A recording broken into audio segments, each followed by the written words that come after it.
بسم اللہ الرحمن الرحیم۔ بچوں کے بہترین رشتوں کے لیے والدین سورہ نمل کا یہ بابرکت عمل کریں۔ کیا آپ بھی اپنے بیٹے یا بیٹی کے لیے نیک، بہترین اور مناسب رشتے کی فکر اور پریشانی میں مبتلا ہیں؟ اپنے بچوں کے لیے نیک اور موزوں رشتوں کے لیے بچوں کے نیک اور موزوں رشتوں کے لیے آزمودہ عمل۔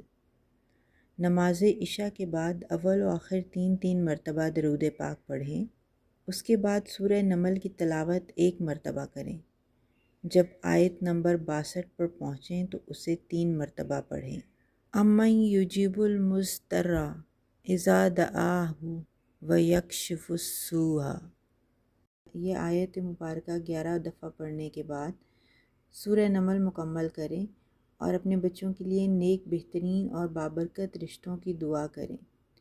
انشاءاللہ اللہ اپنی رحمت سے بہترین فیصلے فرمائے گا۔ چینل کو سبسکرائب کریں۔ خیر و برکت کی دعا۔